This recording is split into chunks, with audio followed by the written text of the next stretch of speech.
Bismillahirrahmanirrahim. Bim ilakan anha muridin. Jadi ini sudah menjadi sunnatullah ya. Sudah menjadi sunnatullah sejak dulu memang bahwa umat manusia itu memang terhadap kebenaran itu di awal-awal pasti tidak suka ya. Di ayat lain disebutkan a'udzubillahi minasyaitonirrajim.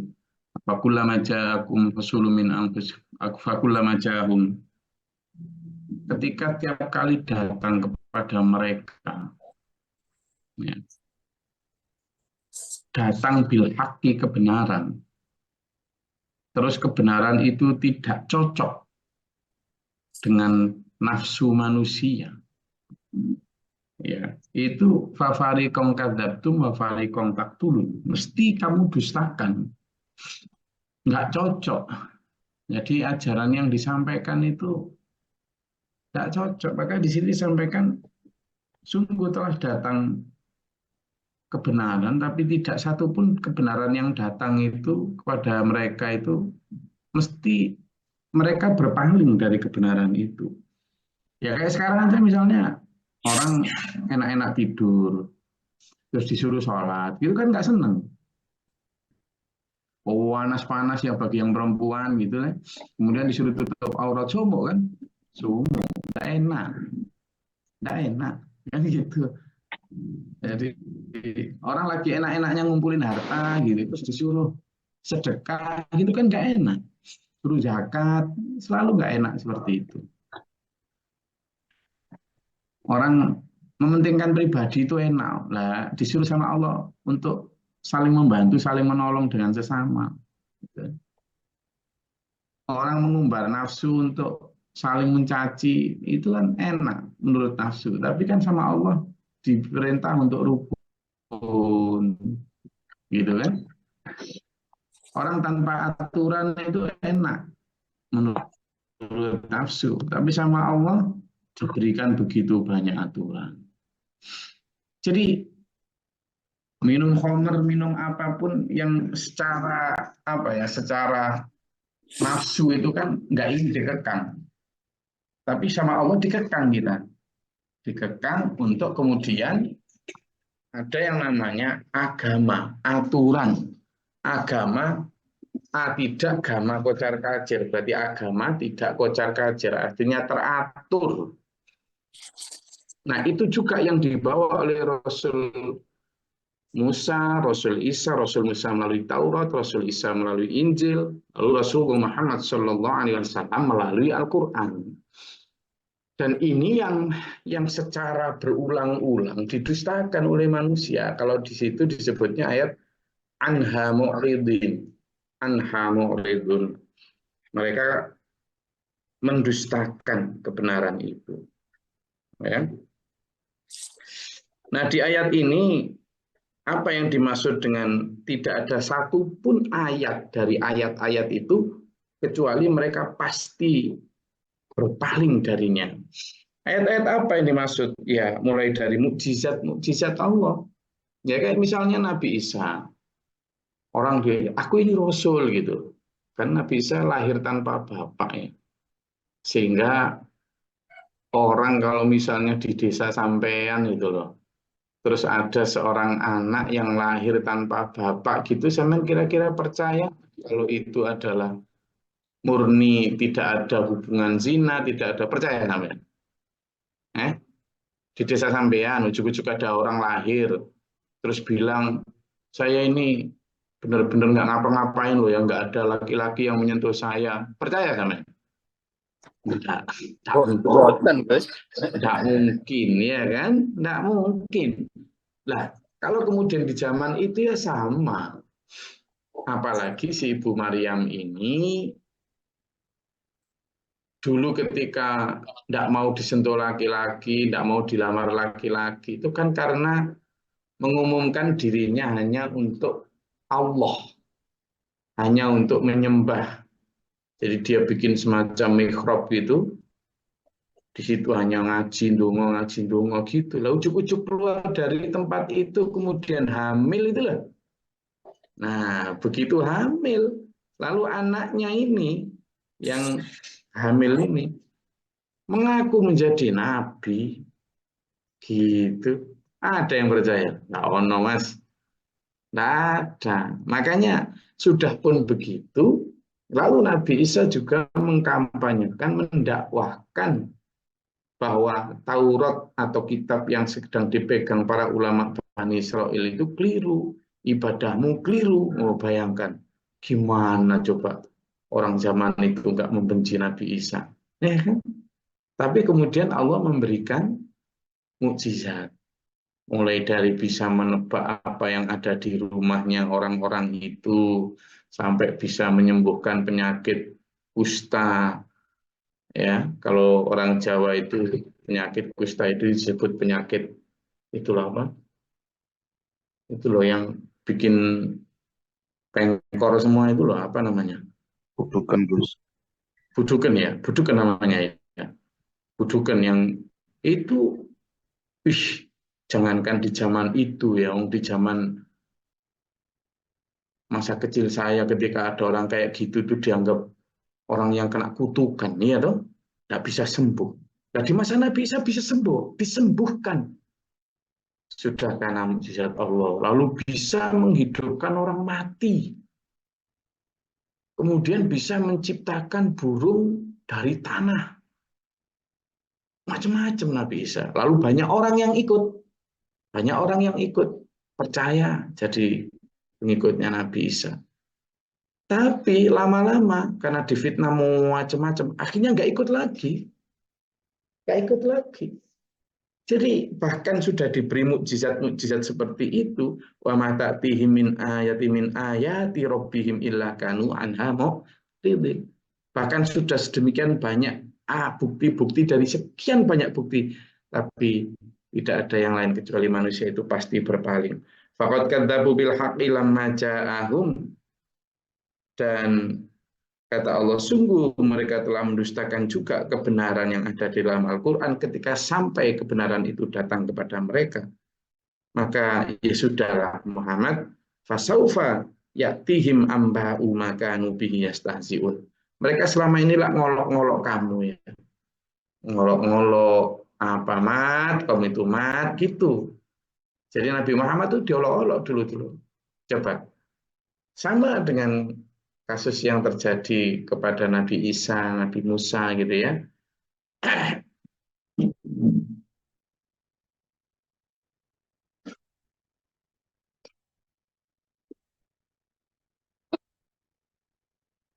Kasus yang terjadi di Nabi Isa, Nabi Musa itu kan eh, manusia juga mengolok-olok karena Nabi Musa, Nabi Isa, dan kemudian Nabi Muhammad SAW itu kan bukan siapa-siapa gitu loh, bukan siapa-siapa.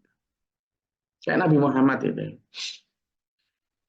bukan dari keturunan bangsawan, bukan, juga bukan dari keturunan orang kaya raya, tidak ada, tidak ada. Juga bukan dari golongan ilmuwan, orang yang dikenal berilmu, tidak. Juga bukan dari golongan ulama atau tidak. Lalu kemudian ya Nabi Muhammad SAW bahkan tidak bisa baca tulis loh, gitu.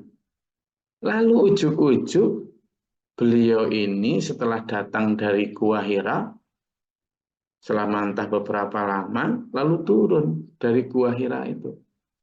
Nah, dari Gua Hira turun dalam keadaan menggigil berat, dalam keadaan demam berat, kemudian mengatakan bahwa aku ini Rasul, aku ini utusan Tuhan, aku kemarin mendapat wahyu, aku kemarin ketemu malaikat Jibril. Nah, selama itu di masyarakat situ apa malaikat Jibril nggak ada yang tahu.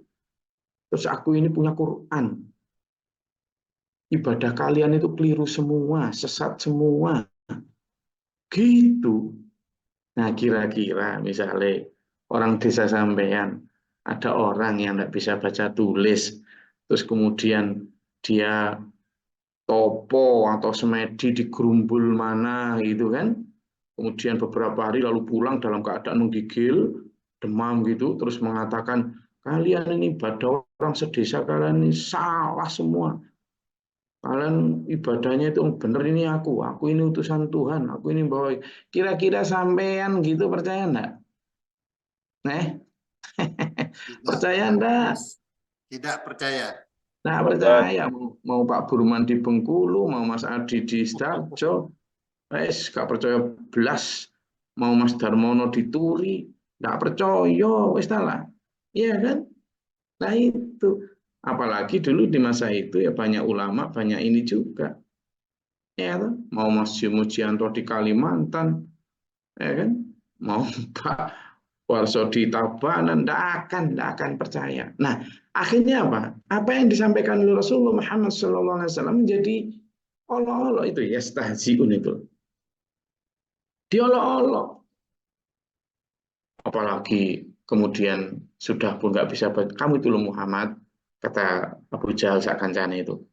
Abika junun, kamu tuh gendeng tuh. Jadi kamu tuh nggak mikir gitu. Kamu tuh loh siapa? Begitu-gituin Nabi Muhammad. Apalagi ketika kemudian di periode Mekah itu kan sudah pun dihina, dicaci hampir setiap hari, hendak dibunuh Rasulullah itu. Para pengikutnya yang baru beberapa gelintir itu tiap hari mengalami intimidasi, caci maki, disiksa secara fisik, secara mental. Sebelum hijrah ke Madinah itu kan sudah ada beberapa kali upaya ekspedisi hijrah, termasuk ke negeri Habasyah itu, yang sekarang dikenal dengan negeri Ethiopia itu. Sudah saking apa? Saking dahsyatnya, saking kerasnya intimidasi dan tekanan yang diterima oleh Rasulullah Muhammad SAW dan para sahabat, para santri. Nah, apa yang membuat mereka ya karena ajaran Rasulullah itu membongkar tradisi yang keliru, adat istiadat yang tidak sesuai dengan tauhid, adat istiadat yang musyrik. Itu sehingga orang-orang di situ, pemuka-pemuka adat, tokoh masyarakat, ahli agama, dan para pemerintahan waktu itu ya marah loh. Ini pengacau Muhammad ini, gitu loh. Nah, bagi yang ini diolok-olok, apalagi waktu itu kemudian satu persatu pembelanya Rasulullah yang disungkani sama orang Mekah, orang Madinah, orang Mekah, kayak Abu Thalib wafat, kemudian istri tercinta beliau Khadijah wafat, orang yang kaya raya Ibu Khadijah itu, tapi karena mengikuti dakwah Rasulullah habis hartanya, habis sampai wafat itu di tenda pengungsian, kan diusir sama orang Mekah di tenda pengungsian. Nah, akhirnya Rasulullah itu yang disebut sebagai Amul Huzn. Apa itu? Tahun kesedihan. Karena Rasulullah ditinggal. Begitu para pembelanya Rasulullah ini wafat, orang Mekah makin beringas, makin beringas. Yang kemarin masih ada disungkani, sekarang tidak ada lagi. Tapi di saat yang bersamaan itu, Rasulullah kemudian dihadiahi oleh Allah rekreasi. Berupa apa? Isra Mi'raj. Isra Mi'raj. Jadi Rasulullah diisrakan dari Masjidil Haram di dalam Masjidil Aqsa, kemudian dimi'rajkan dari Masjidil Aqsa ila Sidratil Muntaha. Nah, saat itu coba bayangkan antara Mekah ke Palestina itu ribuan kilometer. Saat itu jangankan pesawat, mobil aja belum ada, motor aja belum ada, sepeda aja loh belum ada. Kendaraan saat itu adalah kuda. Secepat-cepatnya kuda, tidak mungkin, bisa jadi berminggu-minggu nyampe sana itu. Tapi kata Rasulullah, begitu semalam itu dapat Isra Mi'raj, terus paginya menyampaikan kepada masyarakat khalayak ramai bahwa aku telah di-Isra Mi'rajkan dari Mekah ke Palestina hanya semalam, dari Palestina sampai langit ketujuh juga gitu bolak-balik. Lalu sampean gitu terus kemudian percaya sampean. Oh, tentu. Ya diolok-olok lagi tambahan. Apa tomat, mat kamu deleming lagi tuh orang Lamongan ya kan? Apa tomat, kayak apa? Wong iso tambah suwe obat entek, gitu-gituin. Ya itu. Nah, sehingga sebenarnya ketika di sini misalnya alladzina kafaru, mereka orang-orang kafir yang kemudian mengolok-olok Rasul, itu logis loh sebenarnya olok-olokan mereka itu. Sehingga orang-orang kayak Abu Bakar, Ali bin Abi Thalib itu mempercayai Rasulullah. Itu biasanya karena iman tak jatah dari Allah. Kan nggak masuk akal kan? Gimana coba? Dan tidak ada saksi. Misalnya, aku di Gua Hira ketemu Jibril. Siapa saksinya? Tidak ada tuh. Aku tadi malam diangkat oleh buruk, naik buruk dari Mekah ke Masjidil Aqsa. Dari Masjidil Aqsa naik buruk juga sampai ke situ tuh. Tidak ada yang tidak ada yang menyaksikan kok. Gitu. Apalagi ketika misalnya Dalikal kitabul la raiba fi. Inilah kitab yang tidak ada keraguan di dalamnya. Loh, Rasulullah mengatakan begitu, itu tidak ada Quran kayak saya misalnya di depannya ada kitab seperti ini gitu. Tidak ada dulu. Jangankan kertas saat itu belum tercipta. Belum ada. Ada orang saat itu nulis itu ya di pelepah kurma, di batu-batu, di kulit binatang. Ah, sementara Rasulullah tidak ada tulisan Quran yang dimaksud beliau in hadzal Quran, tidak ada. Ya, Quran yang dimaksud kitab itu ya yang ada di lisan Rasulullah itu. Jadi ketika zaman Alif Lam Mim Dzalikal kitabu la raiba fi hudal lil muttaqin. Ketika zaman mengatakan dzalika, itulah inilah kitab Alkitab lah yang tidak ada raiba keraguan fihi di dalamnya. Terus sampean di depannya gitu, pundi pundi Pak Muhammad, pundi kitabnya lo pundi.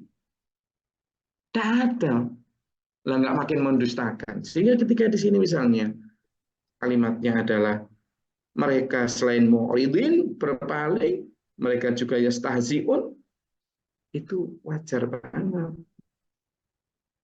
Karena itu ayo kita pupuk coba keimanan kita ini.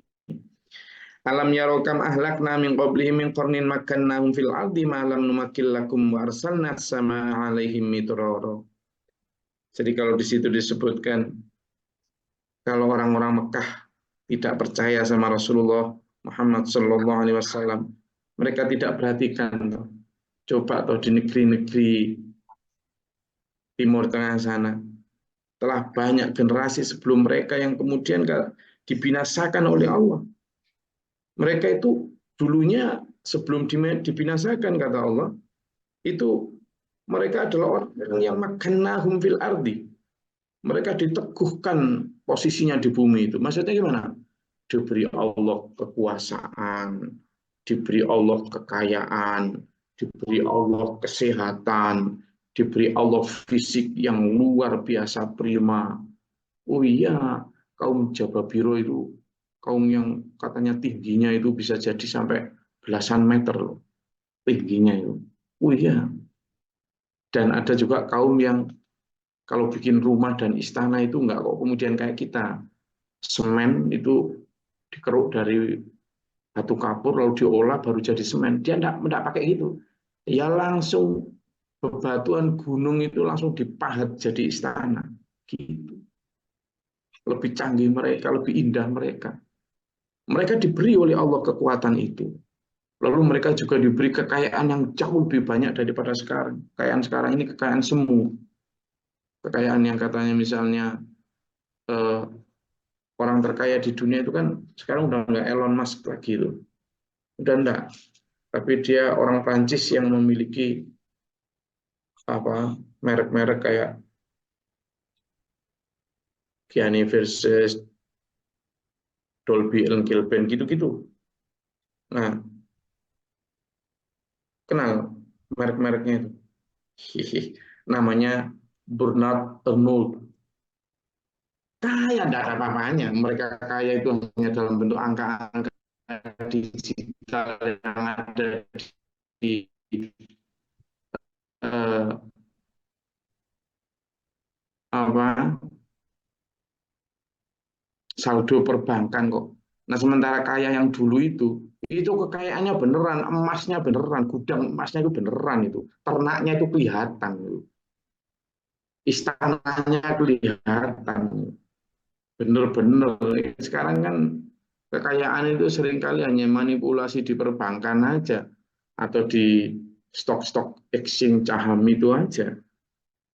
Nah, begitupun malam numatil lakum yang kata Allah, yang belum pernah kami lakukan kepada kamu. Kekayaannya belum pernah kami berikan kepada kamu, kekayaan orang-orang terdahulu itu, ya kan? Lalu wa arsalna sama alaihim midrara, kami juga berikan mereka curah hujan yang luar biasa, melimpah sehingga tanah-tanah mereka subur. Nah, ini kemudian waja'alna al-anhara tajri min tahtihim. Kemudian kita juga berikan mereka sungai-sungai yang sangat. Jadi kalau sampean lihat di kebudayaan Mesopotamia ya, atau kebudayaan Babilonia yang sangat terkenal di zaman masa lalu itu, ribuan tahun bahkan sebelum Masehi itu kan mesti ada mengalir sungai itu.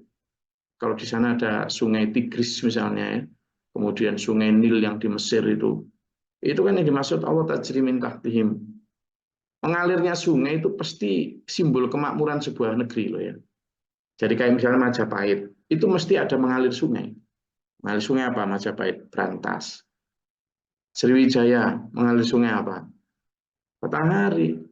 Pasti. Kutai Kertanegara, mengalir sungai apa? Banyak di sana.